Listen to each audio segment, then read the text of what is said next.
Hello, welcome to the Learn English Lab. Today's podcast is IELTS Speaking Topic on Education. It's fantastic to be here. And, if there's one topic, just one, where we really need to get serious for the IELTS exam, this is it. Oh, absolutely. Without a doubt. We talk about so many different things here, from technology to travel, but education, it really does feel like the final boss level of the IELTS speaking test. It is. It's the heavyweight champion, for sure. And it comes up so often. It does. And there's a really specific strategic reason for that.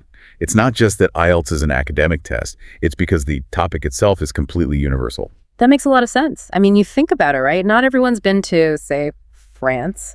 Not everyone has a really niche hobby. Right, like collecting vintage stamps or something. Exactly. And not everyone works in, a big corporate office. But every single person, and literally every person who sits down for that test has some experience with education. You've been in a classroom. You've sat at a desk. You've had a teacher.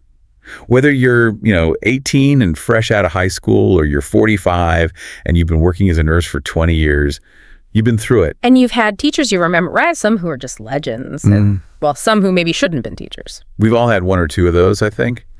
But that shared experience, that universality, it's actually a safety net. It's a gift to the test taker. How so? Well, you don't need to be a policy analyst. You don't need to have read all the latest papers on educational theory. You just have to talk about your own journey. Your story. I love that. That really takes the pressure off, doesn't it? You're not being tested on your knowledge of the national education budget. No, you're being tested on your ability to tell your story in English. But, and this is a big but. There's always a but. There is. Because it's so common, the examiners have heard it all before. Thousands of times. They've heard my favorite teacher and my university degree until they can probably recite the answers themselves. So if I just go in there and say, yeah, I went to school, it was good, I'm basically putting them to sleep. You're inducing a coma. They've heard that exact sentence 500 times that week. So our mission for this deep dive is to make you the person who makes that examiner wake up, lean forward, and actually enjoy the conversation. So we're moving beyond the basic sort of bland answers. Far beyond. We're going to give you what we're calling the ultimate guide for this topic. We'll break down what great answers sound like. We'll look at the vocabulary that really scores points. And we'll talk about strategies for all three parts of the test. So basically, we're going back to school. Let's do it. Okay, let's start where the exam does. Part 1. The warm-up. The warm-up. And, it's easy to dismiss part 1 as just, small talk. Just breaking the ice. But that's a mistake. It's a huge mistake. This is your first impression. It's your chance to settle your nerves, absolutely. But it's also where you signal to the examiner that you're comfortable, you're confident, and you can handle a conversation in English. And it's pretty short, right? 4 or 5 minutes of these sort of general questions. That's right. And I call it the golden rule for part 1. It's about finding the Goldilocks zone. Okay, not too hot, not too cold. Exactly. Not too short and not too long. A one-word answer gives them nothing. Silence can't be graded. But, a 5-minute monologue is just going to get you cut off, and then it's awkward. So 2 to 4 sentences, that's the sweet spot. That's the sweet spot. Short, but complete. Okay, let's make this real. Let's talk through a scenario. Scenario A, probably the most common opening question there is. Do you work or are you a student? So simple, but so easy to get wrong by just being too brief. Don't just say, I'm a student. Full stop. Right. The conversation just dies. So let's take the student profile first. Say someone is studying computer science. How do they answer that in a way that sounds like a high band candidate? Okay, so a basic answer is, I study computers at Dhaka University. It's fine. It's grammatically correct, but it's flat. It's a band 5 or 6 answer. Probably. A strong answer, a band 8 or 9 answer would sound more like this. I'm currently a student at Dhaka University where I'm pursuing a degree in computer science. Ooh, pursuing a degree. I like that already. See? It's a great collocation. It sounds active, ambitious, and you keep going. I'm in my 3rd year now, and I'm really enjoying it because the coursework is both challenging and practical. I'm hoping to specialize in artificial intelligence once I graduate. Wow. Okay, that's so much better. It's smooth. It tells a little story. And look what it does. It doesn't just name the major. It uses high-level vocabulary. It explains why you like it. Challenging and practical are much better words than just interesting. Everyone says interesting. Everyone says interesting. Challenging says you're overcoming something. Practical says you're thinking about the real world. And it looks to the future with specialize in AI. That's a full picture in just 3 sentences. Precisely. So what about the other side of the coin? What if you're a professional? You're already working. The structure is actually very similar. You just shift the vocabulary. You could say something like, I'm currently working as a marketing executive at a digital agency. However, I graduated from Rajshahi University a few years ago with a degree in business administration. Okay, so you're connecting your present work to your past education. Yes. And then you add the magic ingredient. You say, I still consider myself a lifelong learner, though I regularly take online courses to stay updated with the latest trends in my field. Lifelong learner. That is such a power phrase. It's fantastic. It tells the examiner you have a growth mindset. It says, my education didn't stop the day I got my diploma. They love that. Okay, great. Let's move to another common type of question in part 1. Scenario B, expressing preferences and talking about the past. Something like, why did you choose to study that subject? This is a great chance to show some personality. A really effective strategy here is to combine a personal interest with, say, an external influence, like a teacher. Right. So if you studied English literature, don't just say, I like books. Please don't. Add some depth. You could say, well, to be honest, I chose it partly because of a wonderful teacher I had in high school. She just made literature come alive in the classroom. Made it come alive. That's a great phrase. It is. And you continue. And I realized that studying stories is really about understanding human nature. On top of that, I've always been an avid reader, so it just felt like a natural fit. Avid reader, natural fit. Those are the little nuggets of vocabulary that really lift your score. And it sounds conversational, doesn't it? It sounds like a real person explaining a life choice, not a robot reading a pre-written answer. It does. Now, here's a tricky one that I think stumps a lot of people. Do you prefer studying alone or with others? Yes. The trap question. Why is it a trap? The trap is thinking you have to choose one side and defend it like your life depends on it. I study alone because I hate people. Or I can only study in big groups. Right. It's not a black or white issue. Not at all. The smartest way to answer this is to show nuance. And the magic phrase for that is, it depends. It depends. It immediately makes you sound more thoughtful. It does. It shows you can analyze different situations. So you'd say, well, it really depends on the subject. For something like mathematics, I definitely prefer studying alone because I need complete silence to concentrate. Okay, so you give a reason. You give a reason, and then you show the other side. But for subjects like history, I actually enjoy studying in a group because we can bounce ideas off each other. Bounce ideas off each other. That is such a natural native speaker kind of idiom. And in one answer, you've shown contrast, you've used an idiom, and you've demonstrated that you're not a one-dimensional thinker. It's a very efficient answer. Okay, last one for part 1, a reflective question. Did you enjoy school? This could be a minefield, right? What if you hated it? Do you just lie? You don't have to lie, but you should aim for diplomacy. Be balanced. You don't want to launch into a 2-minute rant about the terrible cafeteria food. So find the positives even in a negative experience. Exactly. Acknowledge the stress, but pivot to the good parts. A great model would be something like, yes, on the whole, I'd say I had a positive experience. Of course, the exams were often stressful, but I made some lifelong friends. That's a good anchor. Friendship. It is. And then you end with the reflective part. And I really think school shaped me into the person I am today. Ah, that's the money line right there. Shaped me into the person I am today. It is. It shows maturity. It shows you can look back on something difficult and still see the value in it.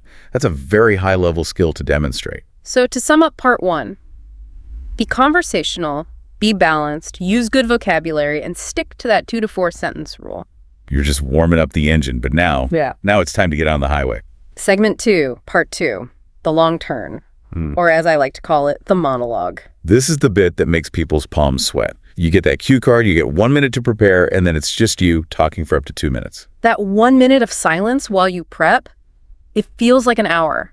The psychological hurdle is massive. It's so intense. And the biggest mistake people make is panicking and trying to write a full script in that 1 minute. Which is impossible. Totally impossible. Yeah. Your hand can't move that fast. You should only be writing down keywords, prompts for yourself. And you have to have a structure in your head, right? You can't just ramble on. You have to. Yeah. Think of like telling a mini story. You need a beginning, a middle, and an end. Or, as I like to frame it, introduction, the main points or the story, and then a conclusion or a feeling. The feeling part is interesting. It's crucial. Because if you're running out of facts or details, you can always talk about how the experience made you feel. It's a great way to fill time and end on a strong personal note. Okay, let's break this down with some case studies. These are model answers that really show how to tell a good story. Let's start with a classic, the influential teacher. This prompt comes up all the time. Describe a teacher who influenced you. And we've got a great example here focusing on a teacher called Mrs. Rahman. So a boring, low-scoring answer would be what? Mrs. Rahman was my English teacher. She was nice. She taught well. Exactly. Puts you to sleep. To get a high score, you need a hook. The model answer starts by saying she had a profound impact. Profound impact. Strong start. Very strong. But the magic is in the details. The candidate doesn't just say she was a good teacher. They use contrast. They say, unlike other teachers who just lectured from a textbook, she made her lessons truly interactive. And then comes a specific example, right? The killer example. Yeah. They talk about acting out Romeo and Juliet in class. Yes, and they remember their part. They played Mercutio. That mental image of kids in a classroom standing on their desks, acting out Shakespeare, it makes the story so vivid. It puts the examiner right there in the room with you. It grabs their attention, and then the story deepens. It gets emotional. The emotional arc, this is where it goes from good to great. It is. The student talks about a difficult time in their life. Their parents were going through a divorce, and they were feeling very withdrawn. And Mrs. Rahman noticed. She didn't just see a quiet student. She saw someone who was hurting. And she encouraged them to use writing as an emotional outlet. So the final lesson, the takeaway from the story, isn't just, I learned how to analyze a poem. No, it's, she taught me resilience. She taught me self-expression. And that is the difference between a band 6 and a band 8. A band 6 describes what happened. A band 8 reflects on what it meant. It answers the so what question. Okay, let's look at another one. Case study 2. The favorite subject, in this case, biology, which, I'll be honest, I was not a fan of in school. Not many people are, with all the dissections. But this model answer actually makes it sound fascinating. The key technique here is the use of analogy. Analogy. Yeah, the candidate talks about their teacher, Mr. Hassan, and how he would explain complex ideas using simple comparisons. For example, he compared a cell membrane to a security guard. It controls what goes in and what comes out. That's so simple and so clear. It shows you can communicate complex information effectively, which is a huge sign of fluency. And then they talk about the engagement, the thrill of the practical lab sessions. Dissecting specimens, seeing an amoeba under the microscope for the first time. And they use a fantastic word. They say it was mesmerizing. That's a great word. It conveys a sense of wonder. It does. And then the masterstroke.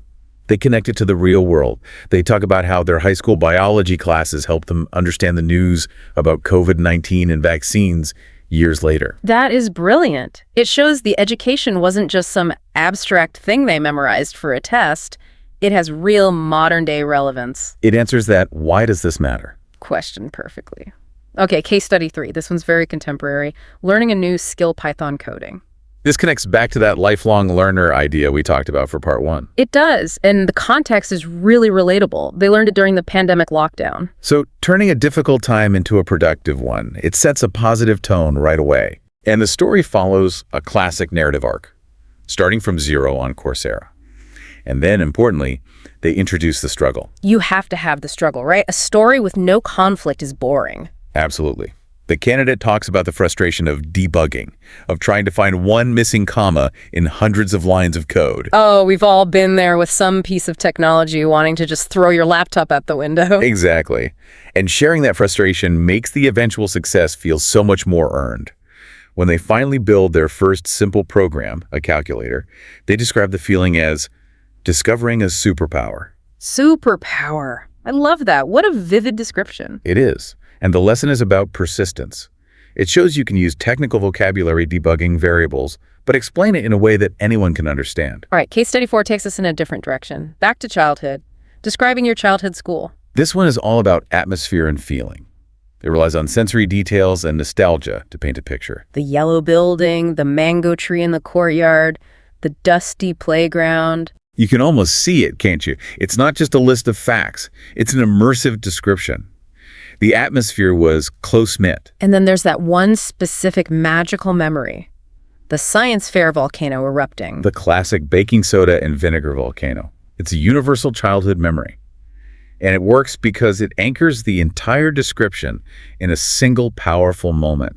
It's not just, I went to school. It's, I can still smell the vinegar from that volcano. Those sensory details really stick in the listener's mind. They do. Okay, one last one for part 2. Case study 5. A skill you learned at university. In this case, public speaking. This is another great transformation story. So many people are terrified of public speaking. It's often listed as the #1 fear people have, more than death. Right. I'd rather be in the coffin than giving the eulogy. So this candidate taps into that.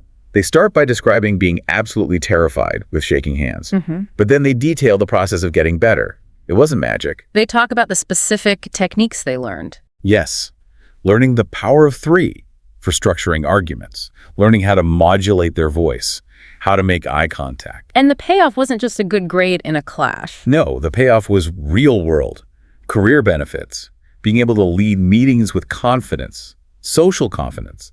It shows, once again, the practical application of education. So across all these examples, the key is storytelling. Use specific details, talk about feelings, show a transformation or a lesson learned. And have a clear structure, a beginning, a middle, and an end.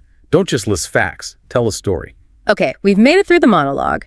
Now it's time to dive into the deep end. Segment 3, Part 3, the abstract discussion. This is where the intellectual gears really have to start turning. The difficulty level spikes here. You're moving from personal stories to big abstract ideas. It's not about your school anymore. It's about education with a capital E. And the examiner will really push you here. They might challenge your ideas. They want to see if you can defend a position. And to do that well, I recommend a simple strategy. I call it the PE strategy. Point, explanation, example. Make your point clearly. Explain what you mean by that, and then support it with a specific example. And your answers need to be longer here, right? We're not in the 2 to 4 sentence world of part 1 anymore. You're looking at 4 to 6 sentences, maybe more. You need to develop your ideas. Okay, let's apply that to some of the big debates that often come up. Debate 1, educational evolution. How has education changed over the last few decades? The classic starting point is to contrast the past with the present. So your point could be that the focus has shifted from memorization to critical thinking. Away from rote memorization. Exactly. That's your explanation. In the past, it was all about memorizing dates and formulas. Yeah. Now, the emphasis is on problem solving and project-based learning. And for an example. You could talk about the technology shift. Right. From blackboards and chalk to interactive whiteboards and online platforms like Zoom. You can even mention how the pandemic forced that change to happen much faster. And it's not just about the tech itself, but the impact, right? Like accessibility. That's a brilliant point to make. You can argue that education has become more democratic. There are more opportunities for girls, for people in rural areas, all thanks to technology. You're analyzing the social implications, which is very high level. Okay, debate 2, quality and attention. This is a fascinating one. Are students getting a better education now than in the past? It's a real paradox, isn't it? Your point could be that while resources have improved dramatically, students' ability to focus has declined. So the explanation is that we have incredible tools like Khan Academy, Coursera, endless YouTube tutorials. But our attention spans are shot. We're used to scrolling and skimming, not deep reading or deep diving into a topic. I'm definitely guilty of that. And what about an example of the downsides? A great example is the commercialization of education. You can argue that it's become a business. If education is a product, the wealthy can afford the premium version, leaving others behind. Which creates a huge inequality gap. Exactly. If you can articulate that tension between better resources on one hand and growing inequality on the other, you're showing the examiner you can handle complex, nuanced arguments. Let's talk technology. Debate 3. Is technology a good or bad thing in the classroom? The most sophisticated answer here is a balanced one. The point could be that technology should be a supporting actor, not the lead. I love that metaphor. It works well. So you explain it by listing the pros and cons. The example of a pro could be using virtual reality to let medical students practice surgery or letting history students visit ancient Rome. And the cons? The cons are things like the loss of handwriting skills. I mean, when did you last write a proper letter by hand? I honestly can't remember. My handwriting is terrible now. See? Or the loss of mental arithmetic because we all have calculators on our phones. And maybe even a loss of social empathy because students are looking at screens instead of each other. So the ideal conclusion is a blended model. A blended model. You're using the best of technology to support not replace, the essential human connection of teaching. Okay, a big one. Debate 4, the economics. Should higher education be free? This is a tough political question. A good way to approach it is to present both sides. Your point can be that there's a conflict between the ideal of equal access and the practical reality of cost. So the explanation is, on one hand, education is a fundamental human right. It shouldn't be a privilege for those who can afford it. That's the argument for equity. But the other side of the explanation is that someone has to pay. Teachers need salaries, buildings need electricity. That cost usually falls on the taxpayer. So what's a good example of a middle ground? A great example would be a system of heavily subsidized tuition combined with generous scholarships. This avoids the crippling student debt you see in some countries, but it maintains a sense of shared responsibility. It's a balanced, pragmatic solution. I like that. All right, debate 5. Curriculum gaps. What are schools not teaching that they should be? Oh, this is a great one to have an opinion on. Your point is that the current curriculum often fails to prepare students for real life. The explanation being we spend hours on, say, trigonometry, but no time on how to do your taxes. Yeah. Or how to create a budget. Financial literacy is a huge gap. And the examples just flow from there. Mental health education, like how to manage stress. Media literacy, how to spot fake news online. That's a critical survival skill in the 21st century. And basic practical skills like cooking or first aid. It's a powerful argument. Schools should prepare you for life, not just for the next exam. Last one for this section, debate 6. Bilingualism. Why is it important to learn other languages? Well, beyond the obvious practical benefits, the point is that it has profound cognitive and cultural benefits. So the explanation is that it's like a workout for your brain. Studies show it can help delay the onset of dementia. It builds what's called cognitive reserve. And culturally, it builds empathy. When you learn a language, you're not just learning words, you're learning a new way of seeing the world. And the example of how we should teach it. You can contrast boring grammar drills with immersive learning, using songs, games, and stories. It shows you understand how language acquisition actually works. So part 3 is really about having thoughtful opinions and being able to structure them clearly using that PEE model. That's the key. It's your chance to show the examiner that you're an engaged, thinking person. Okay, we know what to say. Now let's talk about how to say it. Segment 4, the language toolkit. This is all about the tools you use to build your answers. The vocabulary and the grammar. They're the bricks and mortar. Let's start with some key vocabulary, school life terms. You mentioned curriculum versus syllabus earlier. I always get those confused. It's a common point of confusion. Think of it this way. The curriculum is the entire educational program. It's the big picture. The syllabus is the outline for one specific course within that program. Okay. So the curriculum is the whole degree. The syllabus is for my History 101 class. You've got it. And other good words are semester, tuition fees, and alumni. Alumni for former students. Sounds very official. It does. I'm an alumnus of this university. It sounds much better than I used to go to school there. Okay, what about learning styles? We've already talked about rote learning. And remember, rote learning has a negative feel to it. You want to contrast it with positive terms like critical thinking, hands-on learning, or blended learning. That's the mix of online and in-person, right? Right, correct. Very relevant vocabulary for today's world. And for skills, what are some buzzwords that sound good? Analytical skills, time management, and collaboration. These are words that show a professional mindset. Lastly, system terms. Compulsory education. That's the schooling you must have by law. Vocational training is for learning a specific trade, like being an electrician. And a fantastic one from part 3 is brain drain. When all the highly educated people leave a country to work somewhere else, that's a great term. It's a perfect term for discussions about economics and education. Now, on to grammar. You don't have to be a grammar professor, but you need to show variety. So let's start with conditionals, the if sentences. They are pure gold for part 3. If the government invested more in technology, our schools would be better. That's a second conditional. It's perfect for talking about hypothetical situations. What about the passive voice?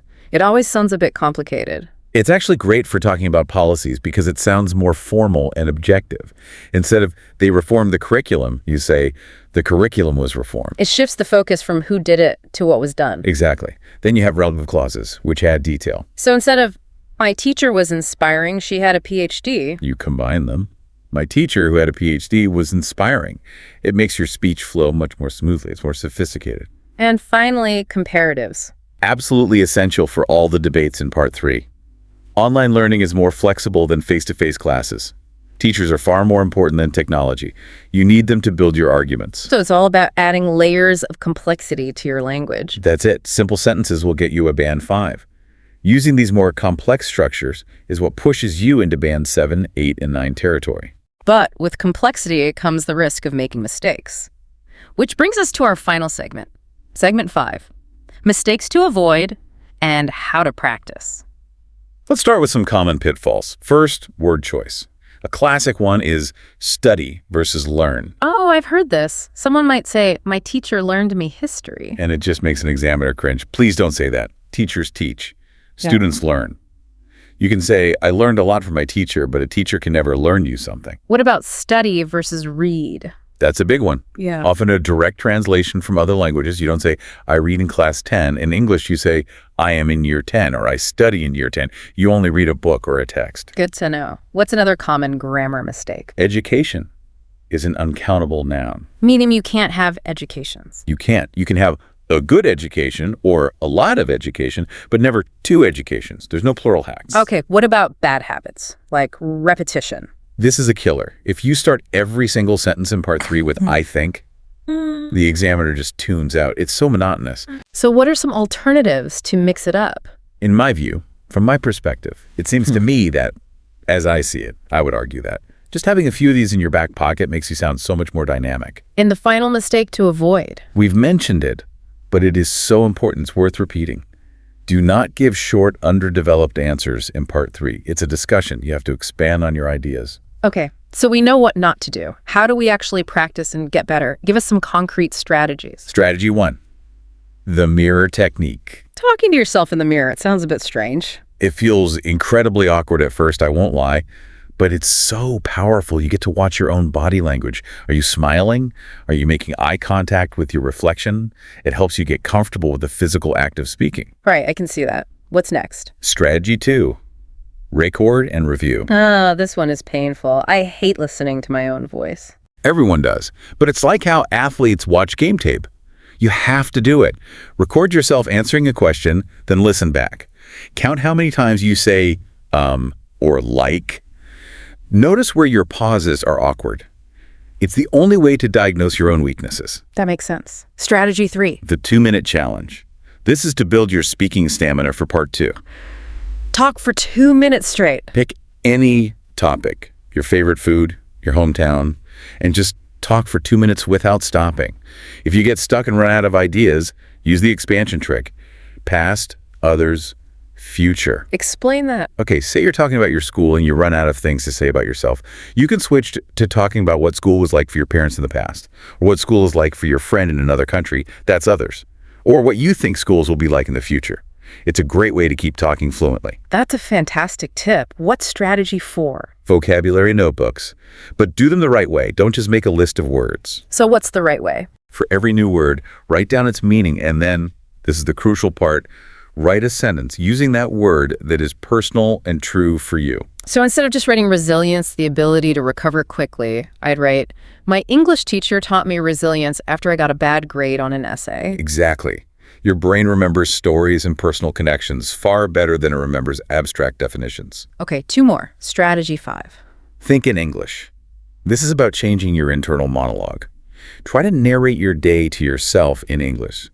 Okay, now I've been absent coffee. I'm adding the milk. It feels silly, but it starts to eliminate that delay in your brain where you're translating from your native language. It makes your responses faster and more natural. It really does. Uh-huh. And finally, strategy 6, shadowing. This is where you mimic a native speaker. Yes. Listen to a short clip from a podcast like this one, or a TED Talk. Pause it, and then try to repeat the sentence exactly as you heard it. Try to match the rhythm, the intonation, the stress on certain words. It's like vocal training for fluency. It's exactly that. It helps you sound less like a textbook and more like a real person. Wow. We have covered a huge amount of ground today. From the simple rules of Part 1 all the way to the big philosophical debates of Part 3. It's a lot to take in, but I think the most important final thought is this. The examiner is not your enemy. They're not there to interrogate you or catch you out. They're just a person having a conversation. Exactly. They want to hear what you think. So be yourself. Don't try to be a robot reciting memorized answers. If you make a small grammar mistake, just correct it and move on. That's what native speakers do. So authenticity is key. Authenticity and consistent practice. Even 10 minutes a day is so much better than trying to cram for 5 hours the day before the test. You can do this. At the end of the day, education is your own story. You've already lived it. All you have to do is tell it. Couldn't have said it better myself. Thank you so much for walking us through all of this today. It was incredibly helpful. It was my pleasure. And to all of you listening, if you found this deep dive useful, please do us a favor and like, share, and subscribe to this YouTube channel. We've got many more guides coming to help you achieve all your English learning goals. Good luck with your preparation. We'll see you next time.